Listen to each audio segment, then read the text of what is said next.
We're going to go to Suzanne Forbes Vierling, and she's going to speak to us about the utilization of dominance techniques and dehumanizing language as the first phase of conquering womanhood. Over to you. Thank you so much for talking. Who is in charge of all of this madness that we're dealing with? I will not call them TRAs. No, they are men. And these are men that are sticking together and helping each other in all of the different things that they are doing to womanhood. I say white men here, and I realize that they're men, from different parts of the world, all different ethnicities. But, men, we're talking about men who use their power to legally create a minority status for themselves. And they do have and utilize and weaponize their power to be able to step into womanhood, do whatever they're doing, playing house, colonizing, and then be able to step back out of womanhood to assert their authority and dominance over women as needed. I think we've heard a lot of that this morning so far. This new form of power, this minority status, it just seems like absolute power. It makes regular male power look like a boring snack, really, because women are then wedged between two spots, one where there's no power and another one where you can be accused of being a racist, you can be accused of being transphobic, you can even be accused of being misogynistic, if you can believe that. We are in the first phase. I've been really gauging what a lot of us are talking about, and some of us are talking as if the end goal is to take over sports and invade private spaces and things like that. And really, I just want to share that this is just the beginning. What we're experiencing now is a correction. We're being terrorized, broken down, and pushed into what I call resigned submission. I do talk about the Easter egg because it's an easy visual for us. Our bodies have been colonized for so long and over long periods of time, we're not even really aware. So my Easter egg example is that we celebrate the Easter egg. We celebrate Easter for those of us that do, and we talk about the egg as if it's some outside entity, when in fact the egg is the woman. The egg belongs to us, and now we participate with Easter. Those of us who do, as if in a sense that it's been erased from us that the egg is ours, and we're disconnected from that incredible power. The end goal, it is for us to pay attention and make sure that as we move forward, we don't lose and forget the way that we have with our little Easter egg. Once this correction is complete, then we're going to see a multiplicity of profiteers come in and do as they please. At the core is the intention to use the woman as currency, which requires volume to profit. Volume meaning a term used in capitalism. And in all ways that women have been exploited, it requires volume. Talk about big screen TVs, where the big TVs, when they first came out, they were like $10,000. And after a while, investors put their money together to be able to mass produce the big screen TVs. And now they're down at a price where most people, the vast majority of people, can afford one because the pricing comes down from volume. Prostitution, foster care, surrogacy, gender surgery, and all of that, egg harvesting, all of that requires volume. And this is what men are looking at. This is what investors are looking at. post-correction. I want to talk about Africa and how Africa was conquered and how African-American women were used during a time of chattel slavery all the way through to today. And it serves as a template for what we are in the middle of and going to experience. You know, in 1884, Europe decided to just take Africa, just as today laws, especially what was just described, are quote unquote taking the woman. Africa had no allies, just like today, it feels as if the woman has no allies. Why is this happening? Every business entity had something to gain by piling onto Africa. Just like today, many business entities, science, research, academia, et cetera, they see the benefits of piling on against womanhood. Everyone seemingly has something to gain by the woman being dismantled for use a la carte. The shipbuilders, scientists, journalists, churches, slave brokers, bankers, and investors in the conquering of yesterday's new worlds are today's psychological associations, political forces, sports, research, biotech, biopharma, porn, prostitution, foster care, public and private prisons, the nonprofit industrial complex, and pedophile associations are in the conquering of womanhood. Business entities of yesterday, business entities of today is the exact same pattern where everyone has or wants skin in the game.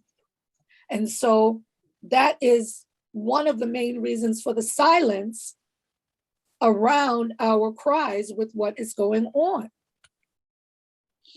The Black woman was then taken as a spoil of war from Africa, brought throughout the Americas and the Caribbean. And what is important for us to note is that the woman came stripped of identity, name, culture, femininity, everything. She came already classified as chattel, merchandise, slave, sex slave, real estate, and then later bond.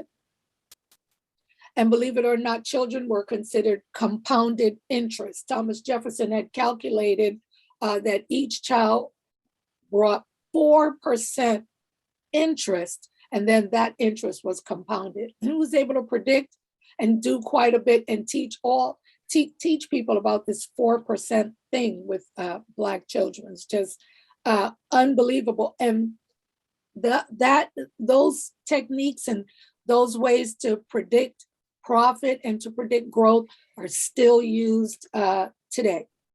When the woman came, this is important for us to understand. No one knew all of the different ways that she could be used on day one of her arrival. She started out as a laborer and a sex slave, and then ideas evolved over time. So it evolved to women being leased to brothels, of course, bond to securitize debt, loans, mortgages. You could take out a mortgage knowing that you had a woman with proven, owned women with proven fertility. Lactation slavery, the infamous birthing body comment that we hear so frequently, to be able to produce children, and not only for all of the banking techniques and models around debt and bond, but also for open sales on the auction block. Medical experimentation that led to biotech and the life sciences boom. The important thing for us, who knew? This was not known on Monday, but people figured it out by Tuesday and Wednesday and Thursday, all of the other ways. Right now, we are dealing with what is right in front of us, and we're fighting for what's right in front of us. And then there's going to be a day after that. It's not the easiest thing to do, but I think that it's very important for us to pay attention to now. I talked about this already from a historian, Joshua Rothman, but a lot of historians, bankers, investors understand what chattel slavery and the Black woman's womb did for our current economy with debt, banking, investments, and so forth. Moving forward, it seems like, okay, well, slavery's over. Why she's talking about that? But the reality is nothing changes without awareness. And Black women today, the evolution from slavery to now, while 6% of the population in the United States is African American females, right? We're about 13, 14% of the population, kind of, sort of. But really, Black women are about 6 to 7% of the American population. We are grossly overrepresented in all systems that are federally funded in the billions. So you have Black girls that are 20 to 80% of the foster care system, or Black children. Black girls are 40% of human trafficking victims, 40% of the homeless population, 40% of special education, 40% of juvenile and adult female incarcerated populations. Everything that I just mentioned is funded in the billions. And those billions in funding that is moved from the federal budget to each county, and all of that materializes in jobs, careers, pensions. Taxes are paid, including property taxes. Money starts circulating in the communities. In some counties, these jobs exist due to almost a full 100% of Black women and children layered in multiple systems, to where their trauma and poverty and suffering and whatever is primary economic anchors of communities, wherein everybody else benefits. This is one of the ways that Black women are oppressed as a sex-based class, is via institutions. So it's hard to see it, but just know that is an evolution from chattel slavery, and all things were just reconfigured to continue benefiting in some way, some shape or form off of this population. And I know I'm preaching to the choir. In print and against our will, we're being called vulva havers, front holes, Black birthing bodies, vaginal receptacles, bleeders, breeders, sluts. Now, thank you to the British Psychological Society, and gestational carriers. If we do not comply with these dehumanizing terms, we are deemed to be violating the rights of minorities and punished by the male power structure, who is the majority. So it's a double whammy. Today, the woman is being targeted for use in both predictable ways and, very important, unpredictable, yet to be discovered ways in our new economy. We are in a new wave industrial revolution, the fourth wave industrial revolution. Still unpredictable, it hasn't all been rolled out yet. And so harsh techniques are being utilized to correct and subdue us, because women have already, we Western women or modern women, not every last one of us on the planet, but many of us, we've already had a taste of freedom. We've had a little bit of taste with some legal rights put on the books. And it's obvious that we are not going down without a fight. So the correction is very harsh. Our rights are harshly being uncemented in order for capitalism to move forward freely on our facts. Some of the tools that's being used comes directly from chattel slavery, and I'm sure historically we can look further back, but this is what I anchor on. The same way that the African slave came, particularly males came and fought against having his name changed. Could be Usman Kiante or Mamadi Diallo, and in this case, Kunta Kinte. We're going to string you up and whip you, make you answer to a new name. This is what's happening to us, where we are constantly vilified for refusing to answer to these new names. So it is a technique, and you see in public how so many women, they start apologizing and they're kind of isolated and almost strung up. And that word is, it's a little bit tough, but that is what's happening. Examples are constantly being made of high profile people so that we are all in fear, or the expectation is that we are in fear and we become subdued. Slaves, very, very popular slaves, strong-minded, strong-willed, would always be publicly whipped in front of other slaves to obtain that compliance. Essentially, there are two types of pimps at this raw level, and that's a Romeo pimp and a guerrilla pimp.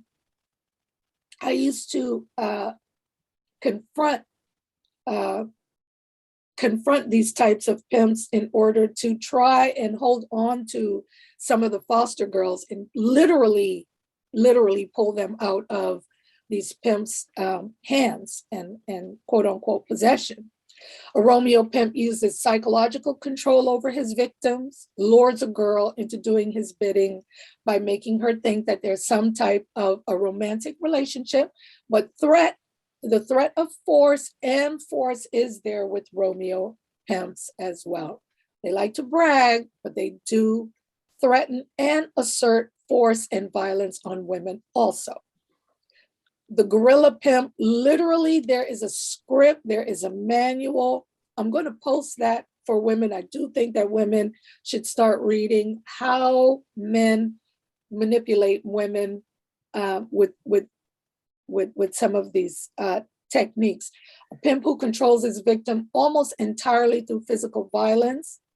There is the pimp hand, which is a tool of control and a form of correction, where he initiates a firm, hard slap in the face to humiliate the woman or the girl. And it creates a lot of confusion in the victim, and the pain and confusion and demoralization is deepened when it's done publicly and no one steps in to assist at all in any significant way. Then there's eyeballing, something where the woman is expected to just look straight ahead, say what she's told, do what she's told. And then another tool that's very powerful is an unpredictable reward punishment schedule, where you never know how the day and the night is going to go under the control of a pimp. Whether you're going to be able to eat or not, whether you are going to, whether you're going to be punished for anything. You just don't know what it's going to be. And it keeps everybody quiet, keeps everybody looking straight ahead, keeps everybody under control. I see a lot of this in how men are controlling women that are resisting this colonization. And I see it from women directed towards women, the sellouts, the Serena Joys, the Aunt Lydias, or in the pimp world, the bottoms. Here's an example of guerrilla pimping. Remember Martina Navratilova, everyone? She was punished publicly, and she was a high value ally, supposedly a high value valued ally. But no one really stepped in to her aid. She was stripped of awards, and she was strung up and flogged into silence and a little bit of compliance. So you would say she got the gorilla pimp hand, a hard strike, and is an unpredictable punishment reward schedule, because she is supposed to be someone that's an ally. She is someone that produces or did produce for these individuals who feel like they're women. And it was all out in public, even though everyone, couldn't stand it. It just happened. And so she had no choice but to go into compliance, and it made other women come down and quiet down a little bit. Here's an example of Romeo pimping. It's more, I don't know if everybody saw this article that came out. And I want you to look at the title. What if women never had to give birth again? So it's this nice, soft, and gentle way of telling women, look what we're doing for you. This is for you. This is for your convenience. This is how much we value you. We're doing this for you. So it's a soft touch towards women. And it's a selling to women to massage women into acceptance, feigning convenience, and feigning chivalry. But then the real game is really a pitch to guarantee investors a profit. All profits off of a woman, like I said earlier, is volume-based. So on Twitter, there were scientists who were asking for funding, saying, hey, I want to get it out to venture capitalists. And some of the ones that were trying to do a pitch were women, to try and get investors to bring this forward and start getting it, quote unquote, in production. So we have to pay attention to when things are presented to us in a soft way, as if it's for us, when we should understand that from the beginning of time, man has been trying to get into our bodies. Man has been working on us forever and have benefited from plundering our bodies. These next couple of slides, I want to show you other ways that men are taking over, quote unquote, women's spaces. And that's in federal contracts. Now, I don't know if this is around other parts of the world, but here in the United States, we have, everyone here can apply for, businesses can apply for federal contracts. We're talking hundreds of billions of dollars, whether it be, military, social services, office supplies, buildings, construction. Everyone applies for federal contracts, and white men, straight white men, are the number one beneficiaries of being awarded these lucrative contracts. So they get between 90 and 95% of all the contracts. And many years ago, the government, everyone complained, and the government set aside 5 to 10% of the contracts. They need to go to other people. They need to go to women. Women of all nationalities should have an opportunity. Men, non-white men, should have an opportunity. So now, okay, so you apply, and if you are a Black woman, for example, you might get you'll get added points to your application. If you're a Chinese man, you will get a few points added to your application, et cetera, et cetera. Otherwise, it would just be a complete wipeout with white men getting every federal contract that comes up. Well, now all a man has to do is verbally say he's gay, verbally say he feels like a woman. Just articulate that. Like, how do you prove How do you prove that? So white men are now absorbing even more contracts and diving into contracts that have been set aside for other people to be able to compete, apply for, and be awarded contracts, federal contracts. These are very lucrative contracts. This is something that's happening. It's very quiet, but it's happening. So that cuts into economic opportunities and business opportunities, takes it away from women. And then I wanted to show you an example of a new way that men have thought of on how to use women a la carte, right? Because they're always thinking ahead while we're fighting for you to say, for us to even just get these men out of prisons. Men are moving forward with other ventures off of our image, bodies, etc. So I discovered this. This is a cryptocurrency, and it is called Porn Rocket. And it is an actual cryptocurrency like Bitcoin, like Ethereum, these different coins that we've been hearing about. It's like electric air money.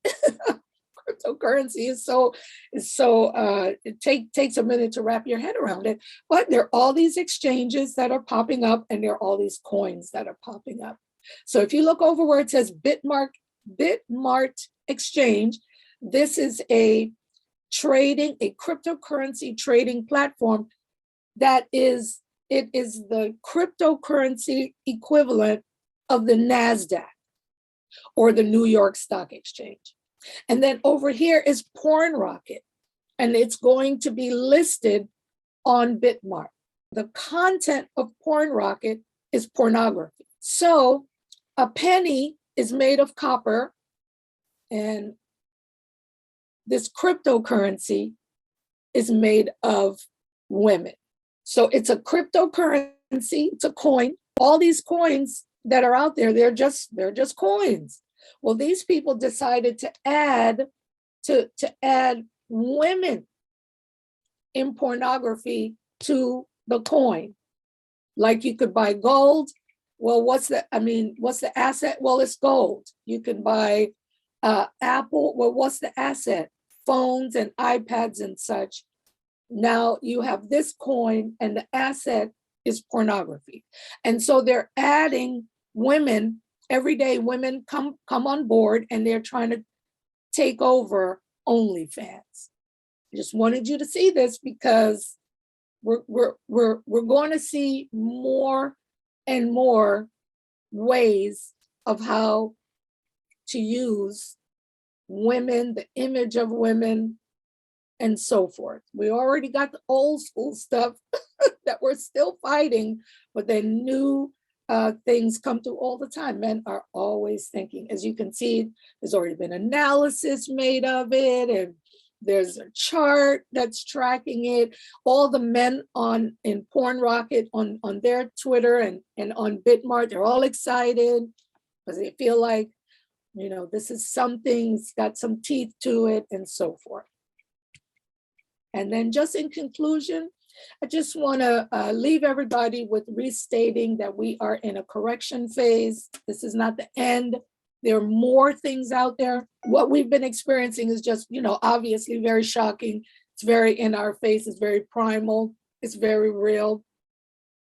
We're all upset about our sisters that are incarcerated. We're so upset about the loss of all our spaces of sports and things like that. And other things are coming in. We are in the early phase of this new economy, and it is clear that capitalists are gunning for women and children to be economic anchors. Men are always thinking how to use a woman. They stay ahead. And I think that we need to think through new strategies of resistance, including political organizing, weaponizing our vote, using our vote as equity and power if we can do it, depending on where we are in the world. But I think that we need to start having proactive conversations, along with all of our fight and our resistance for, in fighting all of this. And I know that it's not the easiest thing to do, but I think we need to set aside some space to talk about the future, the post-correction phase, so that we can be ready for it, or at least cut it off.